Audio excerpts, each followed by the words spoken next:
Thank you for joining us and attending tonight's webinar, Protect Your Home, Identifying Foreclosure Scams and Deed Theft. My name is Kendra Dunstan. I'm the Development and External Affairs Coordinator here at Brooklyn Legal Services Corporation A, or simply known as Brooklyn A. This webinar is brought to you from Brooklyn A's Economic Advocacy Program and NHS Brooklyn. Brooklyn A believes all New Yorkers should have equal access to legal services to seek justice, make their voices heard, and overcome systemic racism and oppression. Established in 1968 as part of the War on Poverty, Brooklyn A believes attorneys have a critical role to play in combating poverty, inequity, and racism. Our civil legal services, organizing efforts, and educational resources assist our clients and their communities in defending and mobilizing against harassment, displacement, and gentrification, and asserting their rights. Again, tonight's program is brought to you from our Consumer Economic Advocacy Program, or CEA, where they prevent foreclosures and defend against predatory lending. They resolve tax issues with the IRS for low-income taxpayers and strive to ensure that vulnerable groups have strong safeguards in place to help them build and maintain assets throughout their financial lives. Additionally, under the CEA program, we have a domestic violence unit that offers assistance with orders of protection, child custody support, and more. We have two other practice areas that includes our preserving affordable housing program, where we handle cases surrounding eviction prevention, anti-harassment, fair housing claims, and more. And also our community economic development program, where we assist small business owners with commercial lease matters, advice on laws and options, and we negotiate rent and arrears, and so much more with that program as well. Our co-presenter tonight is Neighborhood Housing Services of Brooklyn, CDC, Incorporated, and they are a nonprofit housing organization that initiates, develops, and maintains programs designed to create affordable, decent, and safe housing in communities. Their plan is to renovate, rehabilitate, repair, develop, and preserve housing in Brooklyn, New York, and surrounding areas in conjunction with city, state, and federal government agencies and programs. They want to encourage the preservation of growth of healthy, stable, and diverse neighborhoods in Brooklyn, New York, and provide economic empowerment by offering opportunities in home ownership, financial literacy, training, job development, and business development. We thank them for bringing their expertise to this webinar this evening. We would also like to thank our partners, District 35 Councilmember Crystal Hudson and District 36 Councilmember Chiose. Their unwavering commitment to the constituents of Brooklyn is unmatched. We are so lucky to have with us tonight Andre Robinson, who is the Constituent Services and Community Impact Associate at Councilmember Hudson's office. He is oftentimes your first point of contact when you contact a council member. And so he is your expert and the person that you probably definitely want to get to know. At this point, I would love to turn it over to Andre so he can share some thoughts with you. Good evening, everyone. I bring greetings from the council member who was unable to be with us today, but she sent me here. And I just wanted to just let you know that deed theft, deed scam, foreclosure is definitely one of her major priorities as the chair. She is always concerned about the overwhelmingly targeted scams that happen for our older adults and just the predatory behaviors that happen in our district, such as Crown Heights and of course in our Bed-Stuy locations that are part of our district. In working with trying to handle deed theft, she has two bills that she is introducing in the city council right now. One that would require for whenever there's a property to be sold, it would require for the owners that have not listed for sale, that is not actively done, that if they intend to sell it, whether they're listing it out, that they'll be able to have some clear instructions on who they should notify.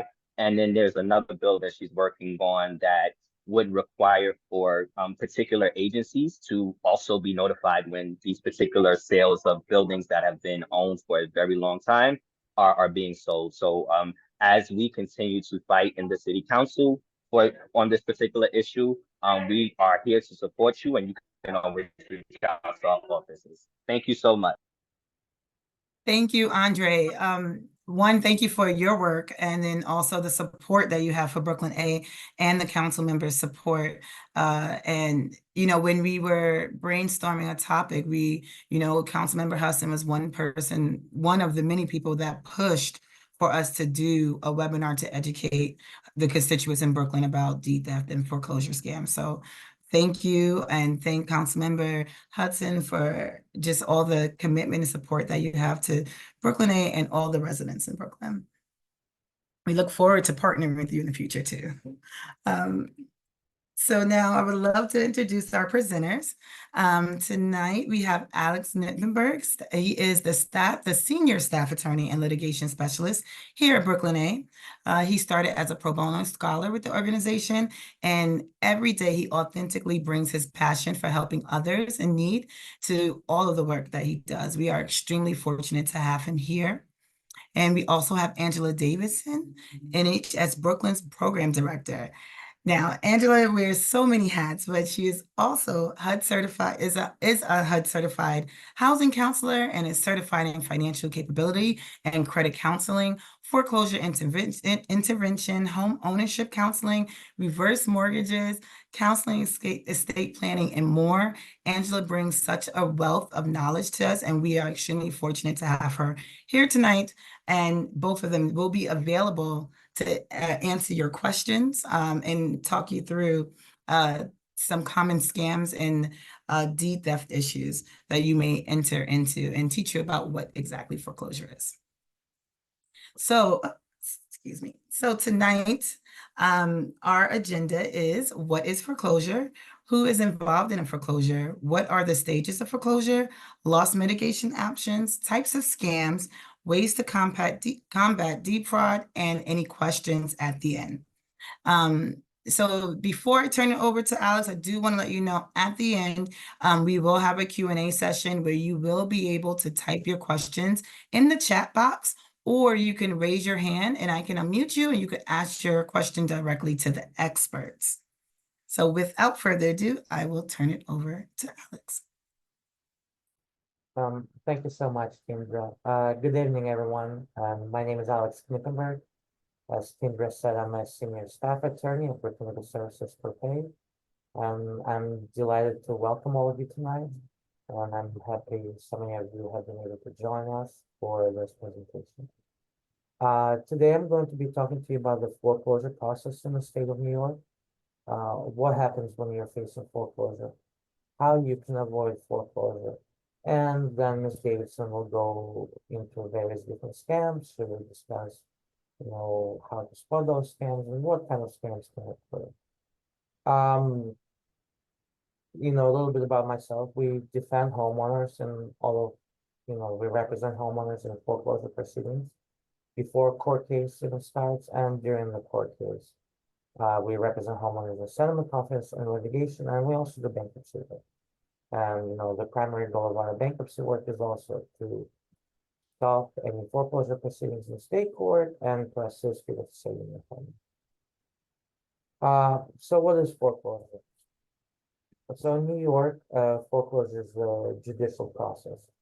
That means that in order to foreclose on your house, a lender or a mortgage company needs to file a lawsuit in court. In some other states, for example, foreclosure is not a judicial process. It makes it a lot easier for the mortgage company to foreclose on your house if you're not making any payments.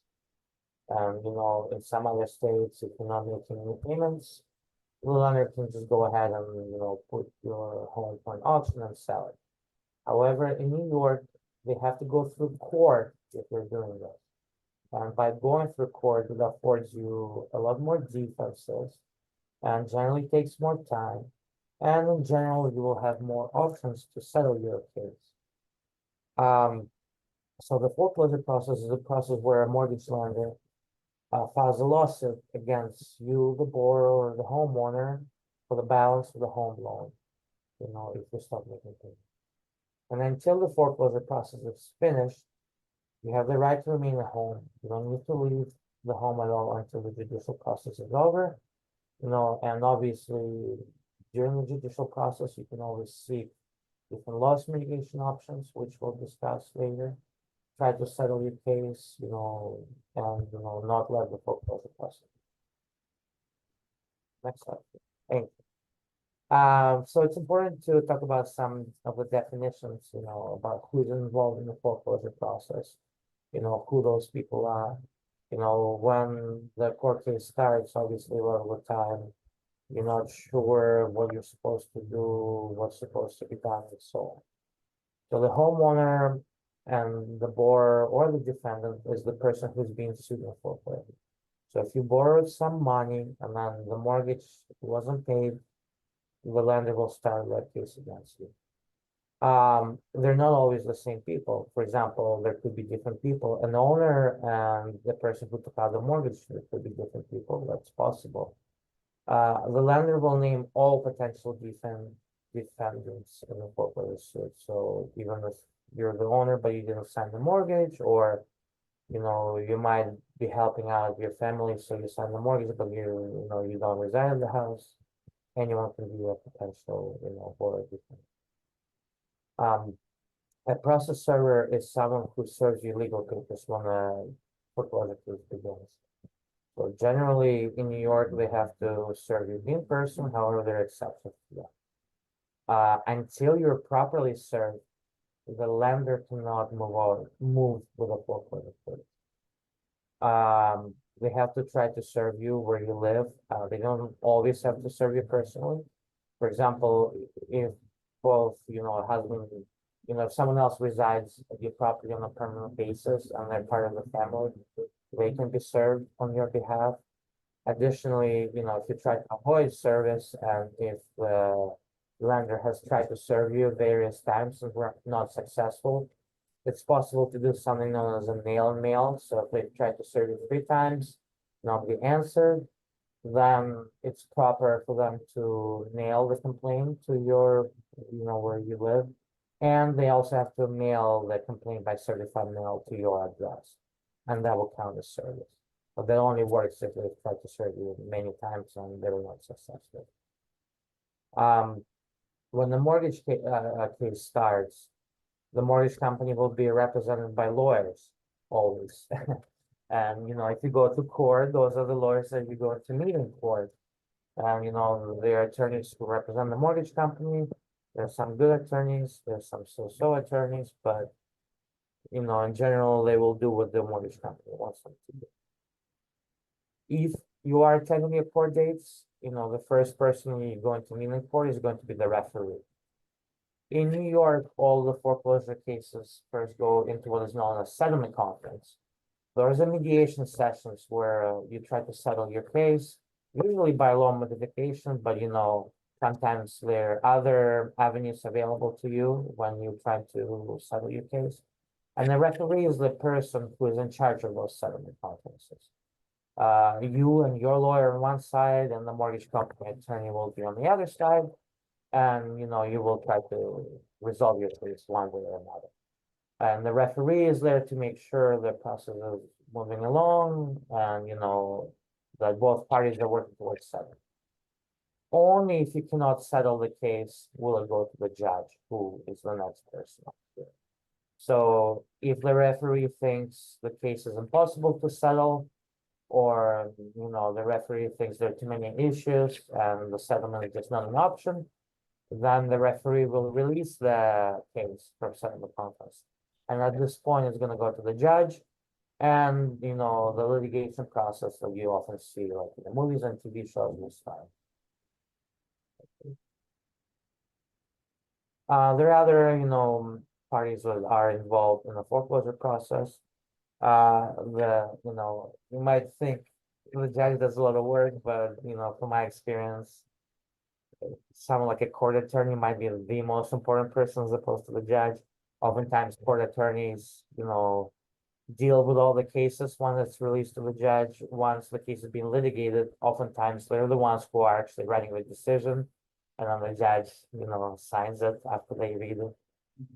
So it's important to know what the court attorney is in your case and be friendly to them, because, they are the ones who are probably going to decide if you cannot settle.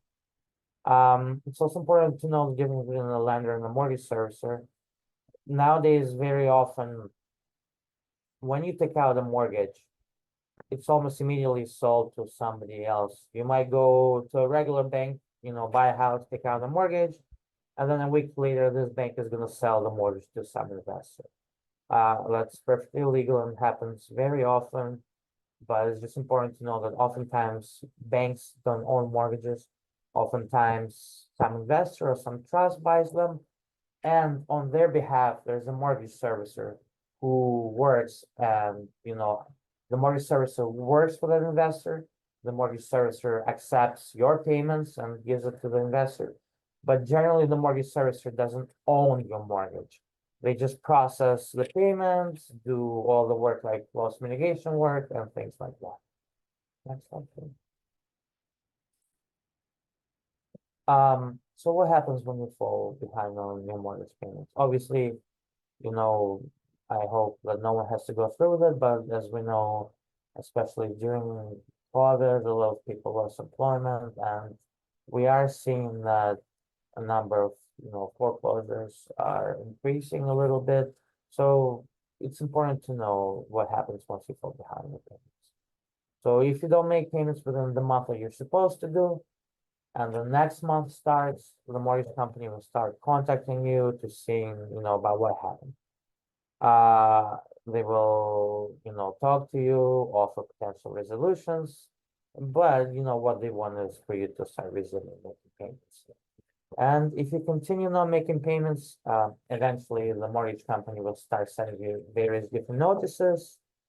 And, if there's no correspondence or if there's no loss mitigation options, eventually they will start court proceedings and will hire an attorney and will start summoning in court.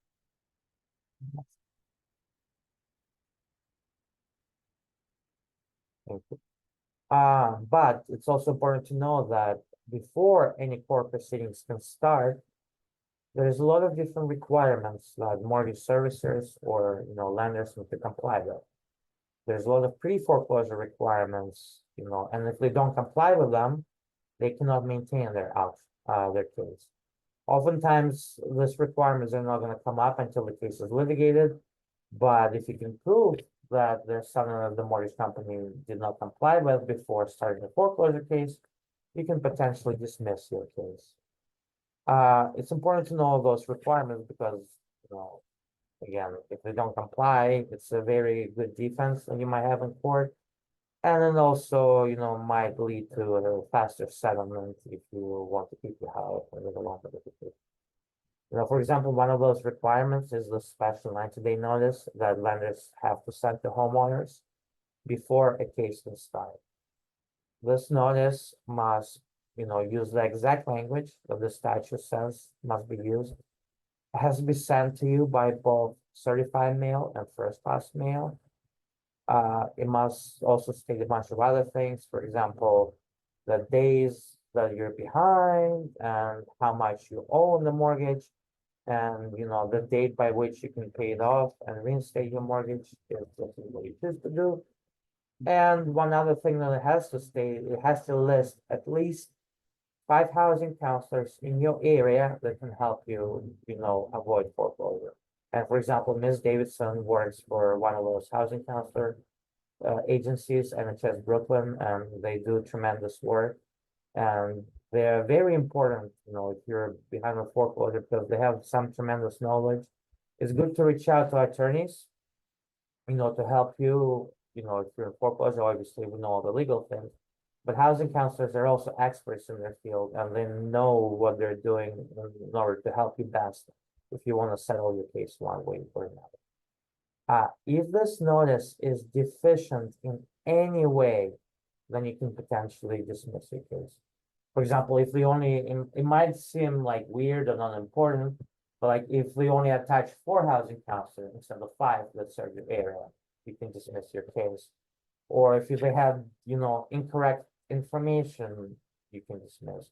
Or if there are 2 borrowers, for example, a husband and wife, but they only send this notice to one of the borrowers, that you can dismiss the case. And so it's very important to pay attention to something like this, before. But also it's important to know that if you are getting this notice, it means the mortgage company is preparing to start a case, and they're probably preparing to sue in court.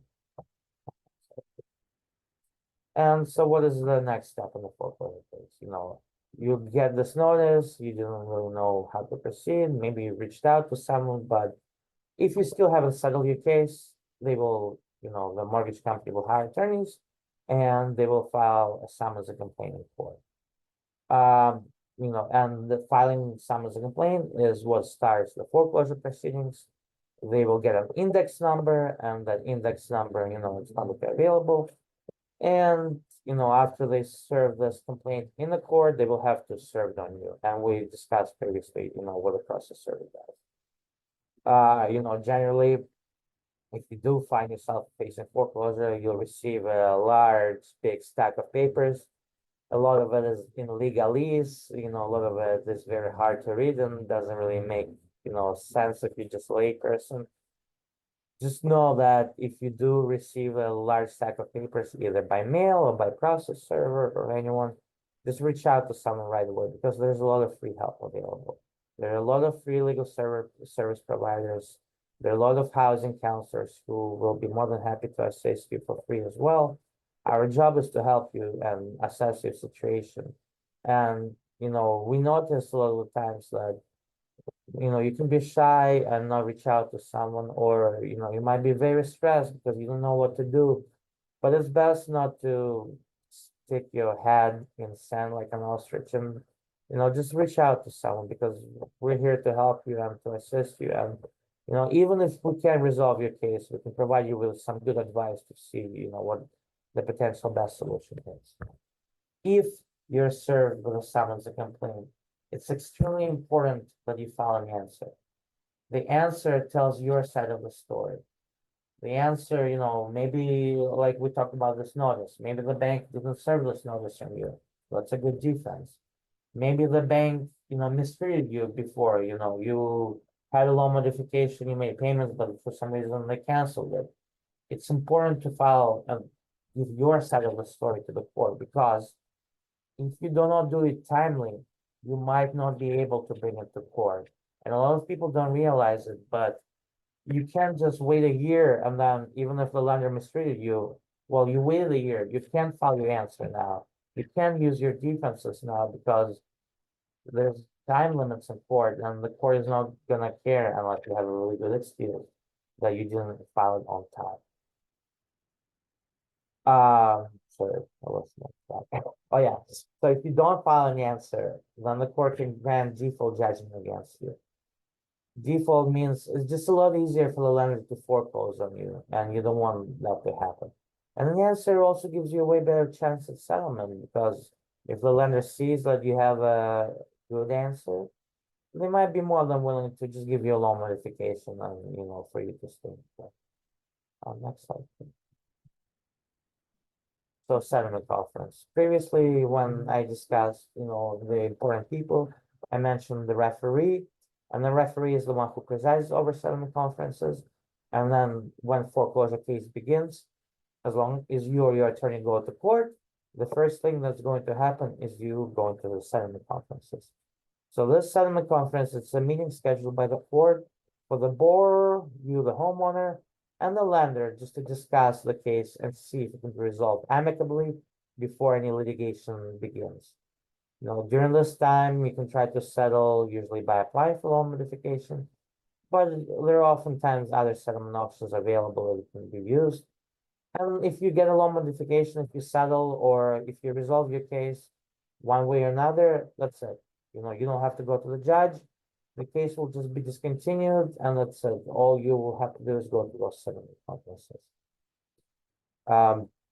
It's very important that you attend it, because if you miss it, you might not get another chance to go in front of the referee. Now it's up to the judge if they'll consider any settlement. Next step. Why is it important to go to your settlement conference? Well, previously, when I talked about the summons and complaint, I said it's very important to file an answer. In New York, generally, if you're served, you have 20 days.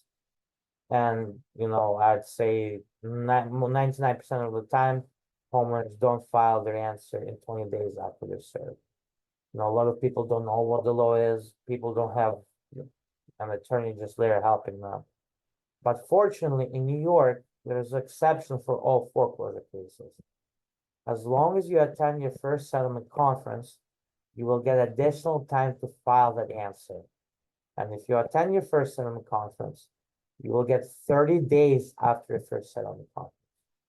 First settlement conference is also a great place to meet, you know, legal services attorneys. Different legal service providers. We always hold clinics in Brooklyn and Queens and other boroughs to assist homeowners who come there without an attorney, to help them. Maybe we can take on the case, we can assist them with the answer, and we can assist them with other things relating to this case. Another important, you know, reason to attend the settlement conferences is, you know, because why should a mortgage company give you a modification? Maybe the mortgage company doesn't want to work with you. Maybe they just want to sell your house and do nothing. Well, they're not allowed to do that. By law, they have to try to negotiate with you in good faith. And if the referee says they're not negotiating with you in good faith, you know, they can get into trouble with that. So once you go into those settlement conferences, the mortgage company can't just say, nope, we don't want to work with them. We don't want to give them a modification.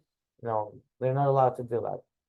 However, if you did not attend your, you know, first settlement conference, you can still bring this up to the judge after, but the judge might not care because this law is supposed to apply to settlement conferences only.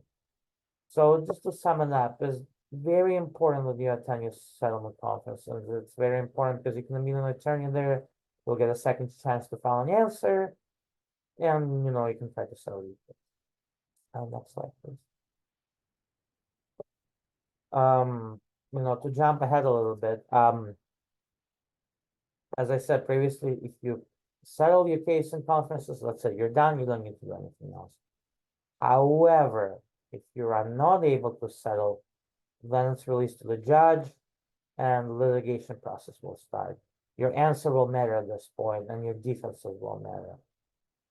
Cases can be litigated for years and years if you have good defenses.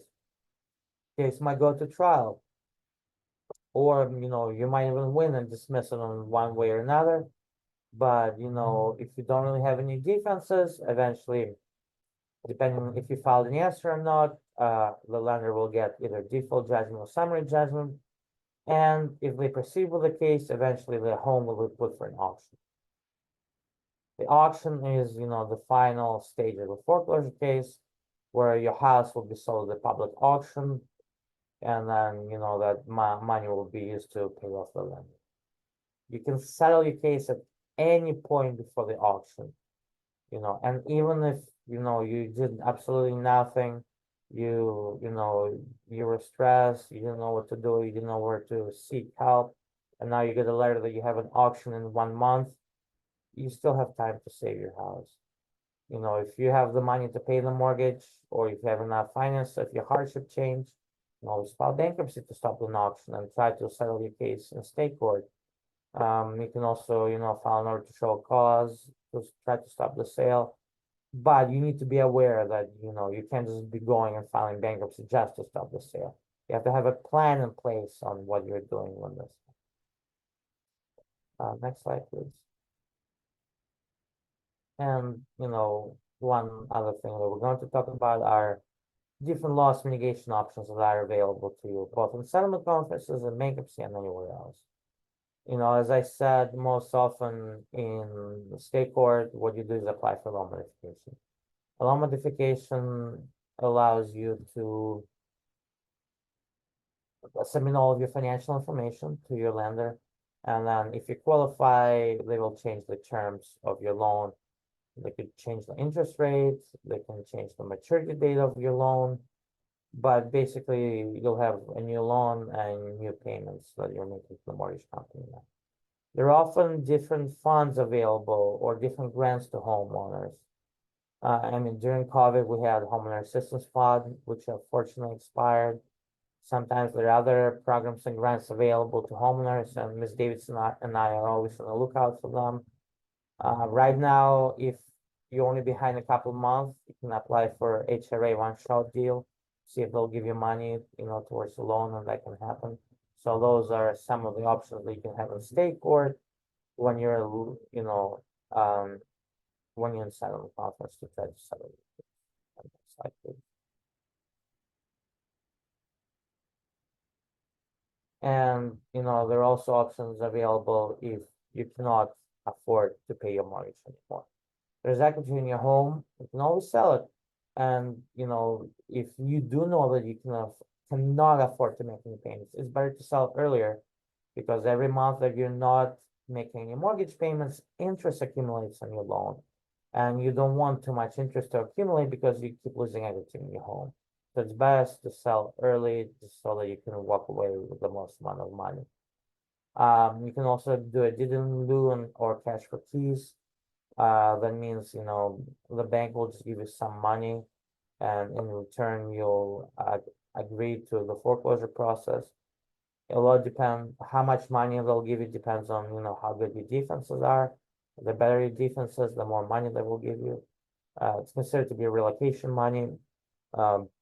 But if your house is underwater, if you owe too much money and can't really sell it, this can be a good option, to get some cash to help you find a new place to live. And they'll generally give you some money. And then you can also try to do a short sale, but just beware, there are a lot of scammers who try to convince you to do a short sale. A lot of the times they try to, either scam you or do something improper. So it's very important to be on the lookout and work with a proper person who know what they're doing. Not someone who just comes to your door and says they're gonna do a short sale. Not someone who just gives you a call and says you need to do a short sale. A lot of the times they tell you to do a short sale when you have a lot of equity in your home. But in general, short sale means selling your home when it's underwater, meaning you owe more on the home than what the home is worth. And if you do that short sale, the bank will accept and they'll forgive the difference.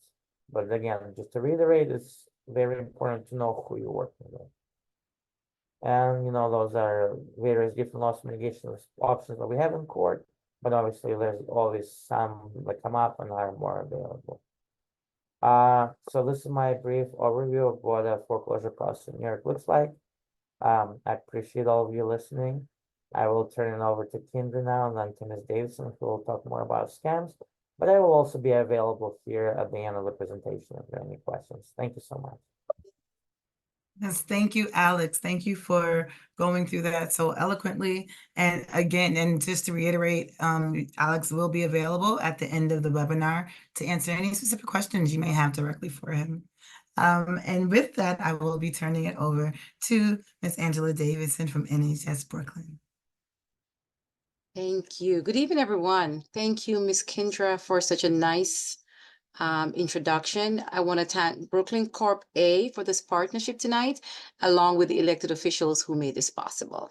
And thank you all again for taking time out to attend this presentation tonight.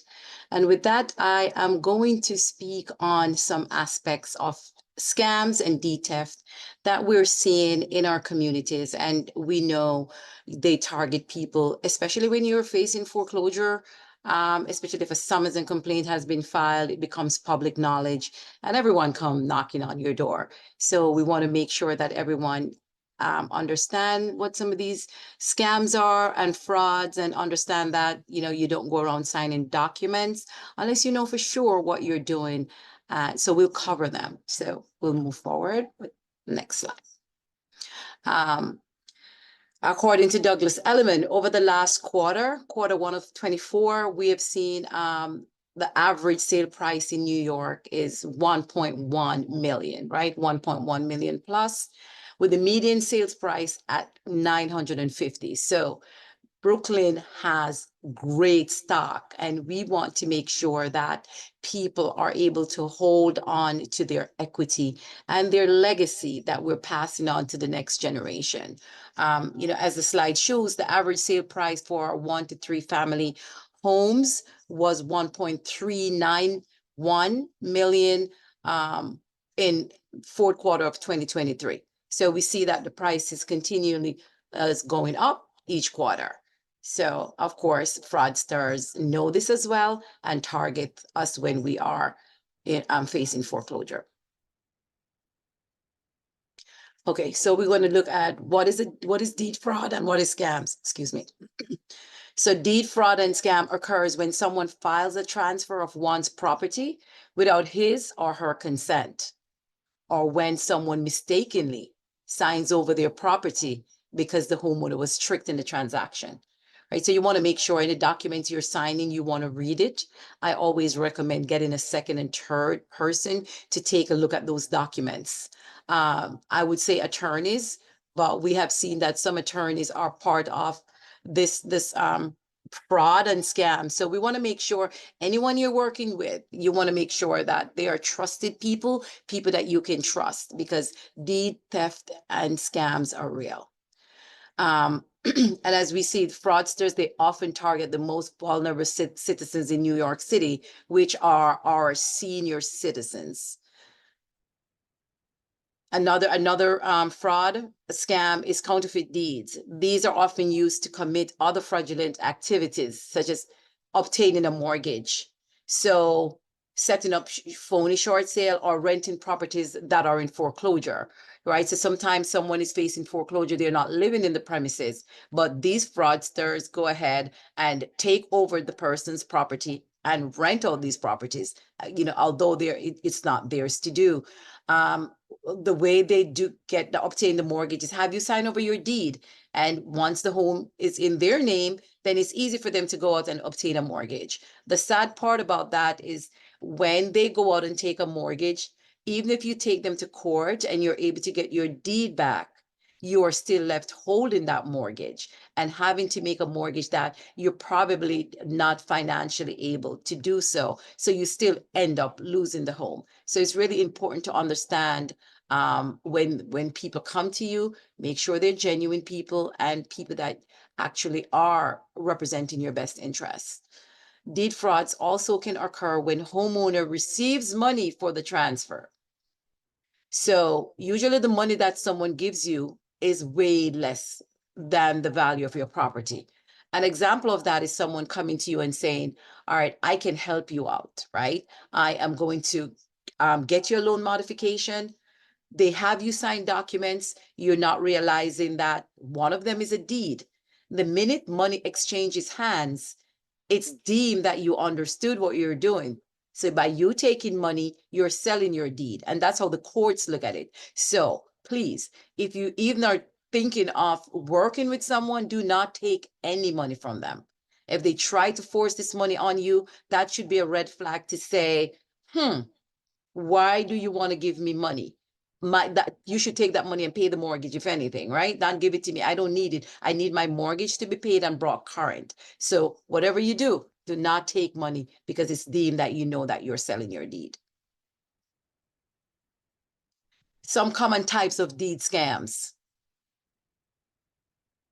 Foreclosure rescue scams, right? As I said earlier, when you are behind on your mortgage and if a summons and complaint is filed, and even without a summons and complaint being filed, somehow fraudsters know when somebody is behind on their mortgage and they're going to reach out to you. They're going to come knocking on your door. They're going to send you letters, right? And they're going to tell you that they can rescue your home from foreclosure. They're going to tell you that they can guarantee you getting a modification, right? But before that, they want you to sign papers, right? They want you to sign documents, giving them the right to represent you in some fashion. It might not even be in the settlement conference. So you want to make sure you read all documents that's been presented to you. Make sure you have an address for this person. Make sure you have a telephone number. Before you sign anything, you want to call that number frequently to make sure that these are the number is an actual good working number. The address that they say they are working out of is an address that really exists. Get on the train, get on the bus, get in your car, drive and check out this address. Make sure you check out people that comes to you saying they can rescue you. Wanting to know, as Alex mentioned, some of the options that are available. Only one person can guarantee a modification, and that is the servicer via the investor that they work for. So although you come to Alex and I and we say, we can help you. Yes, we're going to assist you. We're going to teach you how to put a loss mitigation package together. We might even be able to say to you, based on, you know, our training and what we know, like certain investors, we know what options are available for their loans. So I can say to you, if you have an FHA loan, the first thing they're going to do if you're behind is offer you what we call oh, Alex, help me out. What we called just slipped my mind. But anyway, there are certain loans that are out there have options that we know about, and we can say yes to those, right? So when these fraudsters come to you, just be careful of what they're telling you. Partial claim is what I was thinking about. So for all FHA loans, the first line in what was called a waterfall of options available is always going to be a partial claim. So just understand the different options that are available for your loan. Ask questions of your servicer. Who is the investor in my loan? What type of loan I have? What are the options that's available? And then when a fraudster comes, you're able to ask them questions now. So tell me what it is you're going to do for me. Right? Next slide. All right, loan modification specialists, right? So they're going to come and they're going to tell you that they definitely can get your loan modification. Again, like I said, only one person can guarantee that, and that is the investor who owns the loan, that payment that we make monthly is paid to someone called an investor, and they have guidelines on how their loans are supposed to be serviced. So a loan modification specialist cannot say that they can get you a mod, right? So they often ask for money up front. The law states that you should not pay anyone unless it's an attorney to help you to get a loan modification. That is against the law. They oftentimes fail to submit a modification application. They'll tell you yes. So one of the things I like people to know, always ask for a copy of everything they give you. If they said they fax it, get a copy of that fax sheet that says yes, submitted, or said okay, you know that this went through. If it's an email and it was submitted via email, have them share that with you, right? They will come and say to you, oh, the modification was rejected. Those are scams, right? Those are some of the games that they play. And then after a certain amount of time, they'll come and say to you that they now cannot get a loan modification and that you need to sell, right? And of course, they have their investor friend waiting to buy. And, you know, as Alex said about a short sale, they often ask you to have them ask the lender for a short sale. And they're going to tell you that the short sale is guaranteed. Oh, yes, we're going to get it. Again, only the investor will allow certain things to happen. Then there's another group of people out there and calling themselves forensic loan audits, right? They charge you up front because, of course, they're going to say they're doing research. So they have to charge you some upfront fee, and they're going to perform a forensic audit on the mortgage loan that you received. They're going to review it for different things, such as the person who sued you in court has no right to sue in court. They have nothing to do with this loan. So they go out there, they look at things that is not true, and people should understand that. If I have been paying my mortgage every month, I can see when I get my statements, my principal balance is going down. Why would I want to listen to someone saying to me that Mr. Knipenberg has no right to take you to court because he has nothing to do with your mortgage? And I am going to show you how and why I am saying this. Now, if Mr. Knipenberg had nothing to do with my loan, why is he sending me statements every month? Why is the money I'm paying every month being applied against my principal? People have to ask questions and think before we listen to everything someone says. One of the things that they do, they allege that they can avoid the foreclosure. They will accelerate the modification process, or they're going to obtain a modification for you. They're going to get principal reduction. But the most egregious one is when they say to someone that they can get the loan canceled. So I actually had such a situation happen to a client where he thought that these guys were good. He was paying them $500 every month. And they told him, oh, no, I'm going to get your loan canceled. You'll own the house free and clear. You never have to pay mortgage again. Well, yes, they did something, and the loan was discontinued, and he thought he was free and clear, only for them to come back and refile 7 years later. And all the money that he did not pay from before the audit, during the audit, and up to those 7 years, he had to repay. And guess what? The judge agreed with the investor, and he lost his house. So we have to be careful when people come and tell us things. We also have to be smart consumers and ask questions. And then there is the lease back or repurchase scam, which we call the equity stripping scheme. So these alleged fraudsters, they will come and say to you, I want to help you, but the only way for me to help you is for you to sign over the deed to me, so that I can refinance the property, which oftentimes when you sign over your deed to them, they never refinance the property. Or if they do refinance the property, they take out that new money. You oftentimes do not get a cent from the refinance. And now they're saying to you, well, no, you're going to get to live in the property. But then at the end, you have to buy back your own property.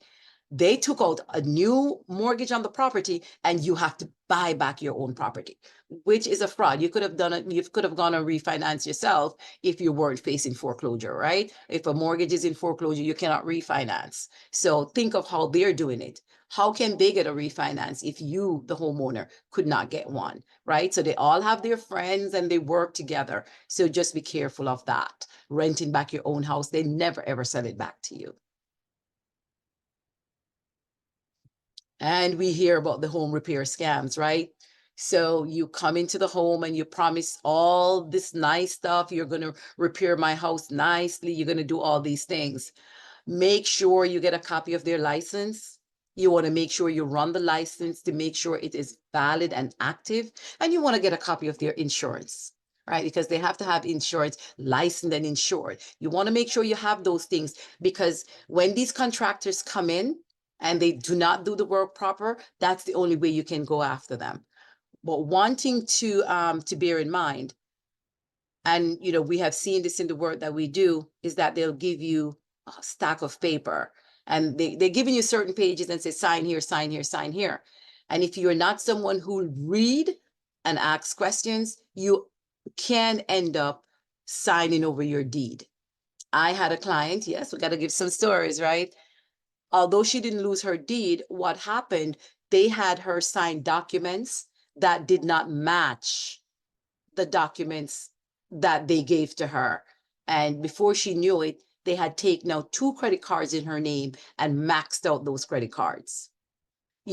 She came to us and we were able to work with her, with the credit card company, who realized that, yes, indeed, that was fraud. It wasn't her who submitted those application, and they closed the accounts and she didn't have to pay it back. So that was one good one that we had good success with. But we have seen a lot of people who have lost their homes because of those documents that they didn't sign. It was not a part of the original documents that they gave. But whenever they give you a blank page, sign here, you never ever want to sign a blank page. And we have seen a lot of seniors who have lost their homes due to home repair scams. And then we have the hard money lenders. Although my screen said relatively new, hard money lenders have been out there. They're not all scams, but some of them are. And when does it become a scam? So you're a hard money lender. I am in foreclosure. You're going to help me out. Usually the interest rate that you're giving me is way over 10%, but just low enough that it doesn't go into usury. So what happens? If I cannot pay a mortgage at $3,000, how am I going to pay a mortgage at $7,000? So already you're set up for failure. And they only give you 1 year in which to pay off the loan. And in addition to that, they will charge you an additional 20 to 30% of your equity to get you out of that hard money loan. So at no time are you ahead of the curve, right? You're underwater right away. You're behind the 8 ball. So we lose our house because we can't come up with the money that we need to pay them back. So be careful with hard money loans. You need to understand them and how it works. They also transfer your deed into an LLC. And as Mr. Knipenberg can tell you, LLC foreclosures are so much different than your residential home foreclosure, right? Oftentimes that doesn't even go to the Supreme Court. They take it to the federal. So, you know, and those are considered commercial mortgages. So just be careful with hard money loans. And then short sale. Short sale is not necessarily a scam unless somebody come and say to you, sign over the deed, I'm going to get a short sale for you. A short sale means that you're asking the investor to take less than you're owing them, right? The scammer is going to come in and say to you that they can get the short sale done. No, no, no. I work with somebody inside there. You know how many of these I've done, right? I have done so many of these. I guarantee you that it's going to happen. And oftentimes they tell you you have to sign over your property to them in order for you to get the short sale. One of the things that we know that they do is have you sign a contract. And then they go and register the contract with the county clerk's office. And so when this short sale does not go through, you are obligated to them in a way, right? Because there was a contract of sale. Remember what I said and what Mr. Knipenberg said. A short sale can only be approved by the servicer for the investor. So I cannot come and say to you, yes, I'm helping you out, but I cannot say to you, no, I guarantee you that a short sale is going to happen. There's no way I can tell you that. But when they tell you that and have you sign that contract, and then they register that contract, you cannot now sell this house until you satisfy that contract. So oftentimes you end up in court with these people trying to get your home back. There have been some success, but then there are people who have totally lost their home because they believed in these scammers. And then some other common scams are someone having you sign over a power of attorney to them, just overtly stealing your deed, or doing this through cyber, and also partition actions. And partition actions have to do with more than one person on a deed, and someone sells their portion of the deed. And when they sell their portion of the deed, the person who they sell their portion to now owns a portion of your home, and oftentimes forces the courts to force you to sell so they can collect on their portion. And you know, oftentimes the money they pay to the person that they're buying their partition share from is so minuscule to the amount that they end up getting from you. We had a situation where a lady was in a reverse mortgage. She had her niece on it. I don't know how the niece ended on there because she wasn't 62. What this niece did was sell her portion of the deed for $40,000. No, this is a brownstone in Bed-Stuy, so I don't have to tell you the value of that.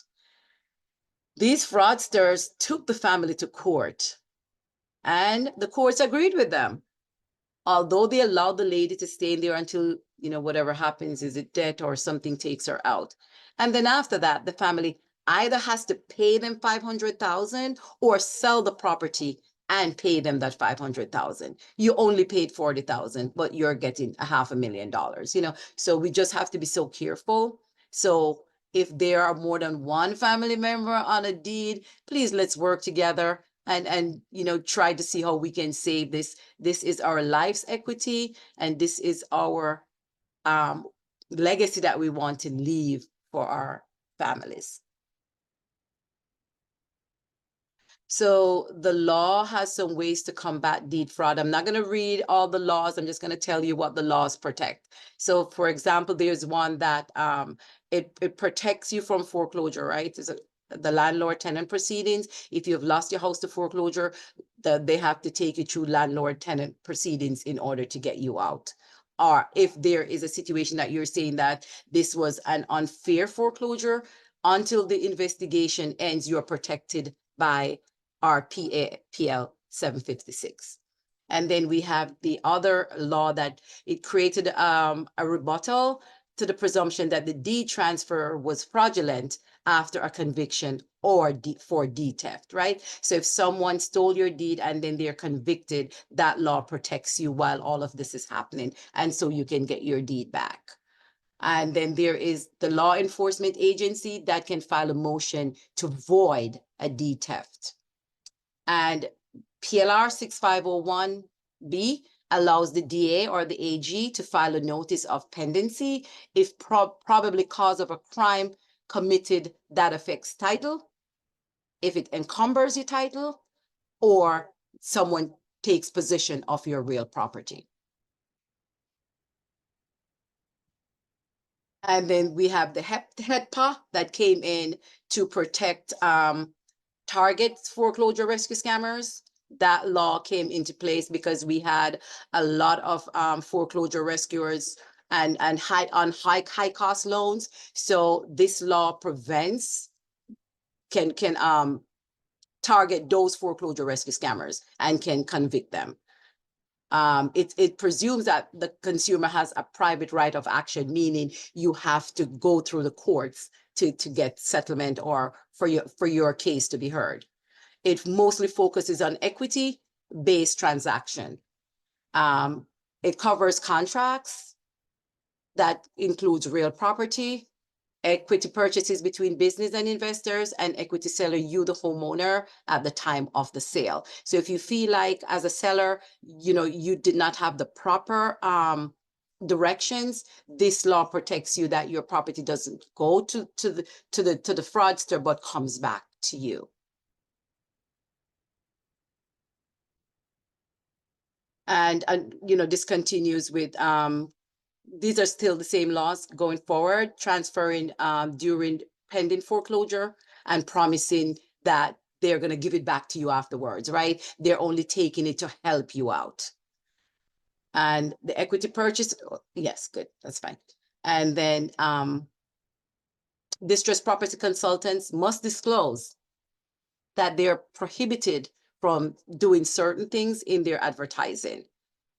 If they do not do that, they can be held liable and they have to pay civil penalties, which can be imposed from $2,500 up to $5,000. And that is just for deceptive advertising. And then, of course, the unfair, deceptive, or abusive act statute it's 3 years. And then the plaintiff must plead why the defendant's conduct was deceptive. So if I am the plaintiff and I'm saying, Alex, he defrauded me. How did he do it? He gave me incorrect information. He told me all these things that was going to happen and none of that was happening. Oh, all misleading.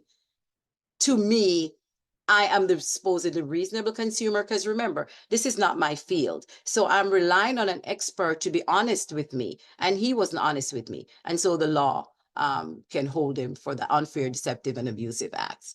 And it's one of the most narrow statutes in the country. Other states provide for unfair trade acts, but this is New York. So this is the one that we're dealing with in New York. And Alex cannot continue to be a bad actor.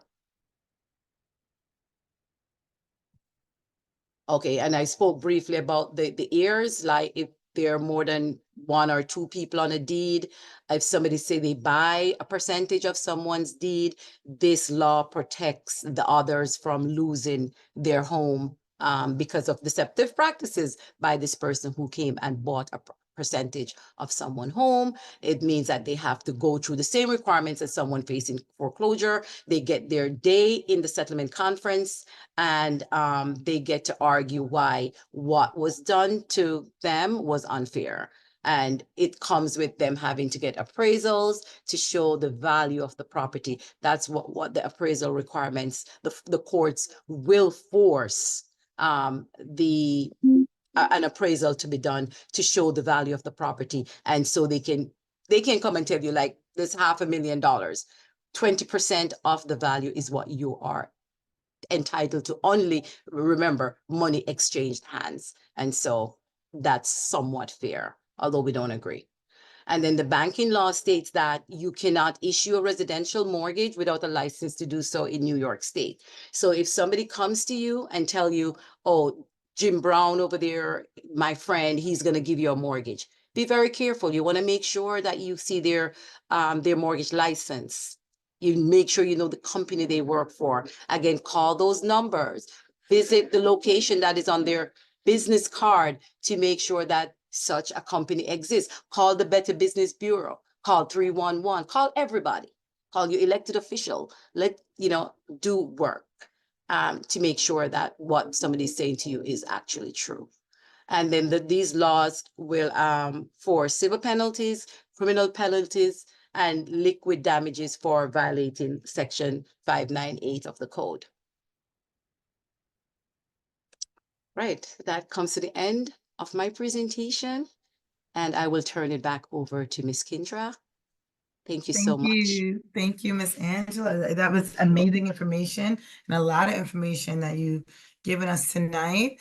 This is the opportunity for anyone to either raise their hand and I can unmute you and you can ask your questions directly, or you can enter your question in the chat and I will read it to our experts here.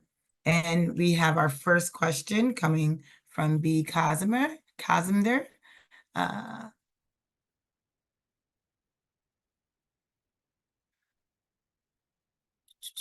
B, are you there?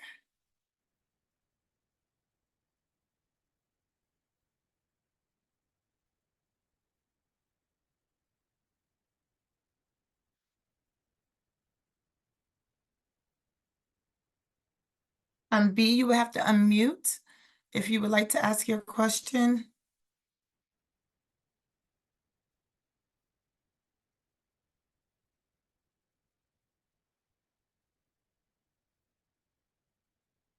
All right, B, I seem to not be able to get you right this second, but I'm gonna go on to Sheldon Sylvester. Hi, hello, can you hear me? We can hear you. Hi, my name is Michelle. I'm actually using my husband's Zoom. Hi, Michelle. Hi, quick question. What are the mitigation possibilities for someone who had a reverse mortgage? My mom, she had a reverse mortgage and she passed away.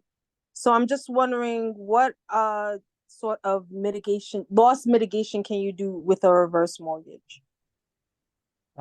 Unfortunately, if someone with a reverse mortgage passes away, there are not too many options you have. You pretty much only have two options, either to sell the home or refinance the home. I mean, selling the home speaks for itself. If you have enough equity in the home, you can sell it and just walk away with the difference.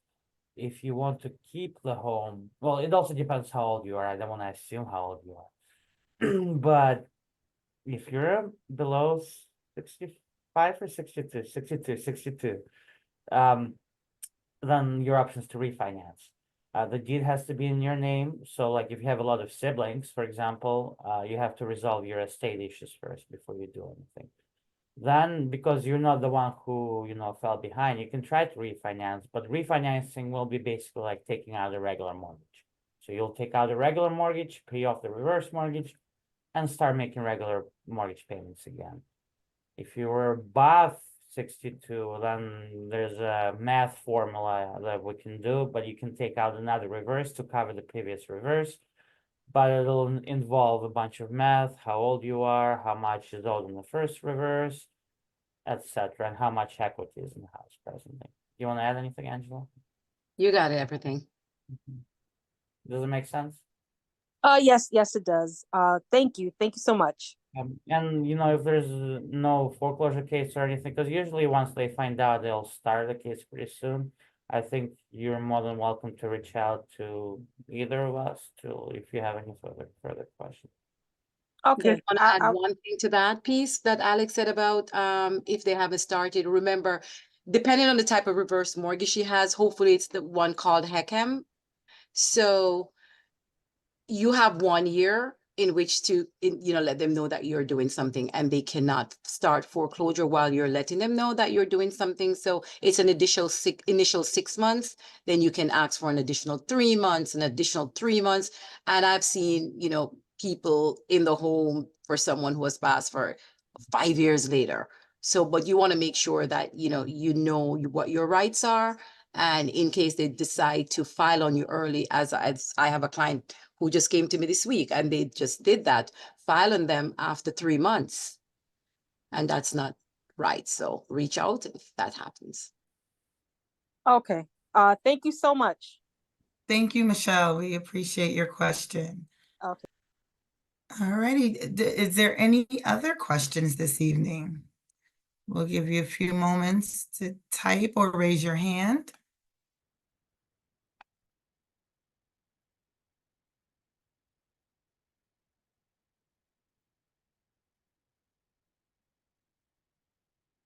Okay. All right. Well, I want to thank Alex, Angela, Andre, all of your work and your just expertise and time this evening to present such an important topic. If our viewers, if you realize you do have questions and you want some follow-up, there is contact information on the screen. You can either contact Brooklyn Legal Services Corporation A or NHS Brooklyn with any questions you may have. And you can also reach out to your local council member that can put you in touch with either of us as well. Thank you all again. Any last words, Alex or Angela? No, just thank everyone for attending this, and we hope that this was useful information.